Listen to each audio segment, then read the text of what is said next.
গোলাপগঞ্জ উপজেলার ভাদেশ্বর ইউনিয়নে কুশিয়ারা নদীর পাড় ভাঙনে ক্ষতিগ্রস্ত 5টি পরিবারের পাশে দাঁড়িয়েছে উপজেলা প্রশাসন। ক্ষতিগ্রস্ত 5টি পরিবারের মধ্যে নগদ 9,000 টাকা, 3 বান্ডেল ঢেউটিন ও কম্বল বিতরণ করা হয়েছে। বৃহস্পতিবার দুপুরে উপজেলা পরিষদ প্রাঙ্গণে ক্ষতিগ্রস্ত পরিবারের মধ্যে এ সহায়তা প্রদান করা হয়। এছাড়াও বেসরকারি ও ব্যক্তিগতভাবে প্রতিটি পরিবার 15,000 টাকা করে পেয়েছে। এ সময় গোলাপগঞ্জ উপজেলা নির্বাহী অফিসার মোহাম্মদ রফিকুল ইসলাম, প্রকল্প বাস্তবায়ন কর্মকর্তা মোহাম্মদ হিরণ মিয়া, সাবেক পৌর কাউন্সিলর হেলালুজ্জামান হেলাল, উপজেলা ছাত্রদলের আহ্বায়ক তানজিম আহাদ সহ বিভিন্ন দপ্তরের কর্মকর্তাবৃন্দ উপস্থিত ছিলেন।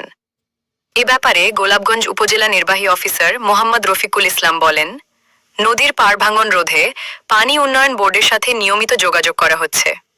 আশা করা যাচ্ছে আগামী 2 দিনের মধ্যে পানি উন্নয়ন বোর্ড কর্তৃক নদীর ভাঙন রোধে কার্যক্রম শুরু হবে। তিনি বলেন, স্থানীয় জনপ্রতিনিধি এবং সমাজের গণ্যমান্য ব্যক্তিবর্গের সাথে আলোচনাক্রমে সকলকে ক্ষতিগ্রস্ত পরিবারের পাশে সহযোগিতার হাত বাড়াতে অনুরোধ করা হয়েছে। এছাড়াও জেলা প্রশাসকের নিকট অতিরিক্ত বরাদ্দ চেয়ে পত্র প্রেরণ করা হয়েছে বলে তিনি জানান। এর আগে মঙ্গলবার দুপুর 2:30টার দিকে হঠাৎ করেই উপজেলার ভাদেশ্বর ইউনিয়নের ফতেপুর পূর্বপাড়া গ্রামে কুশিয়ারা নদীর ভাঙন শুরু হয়। এতে পাশাপাশি 5টি বাড়ি নদীগর্ভে বিলীন হয়ে যায়।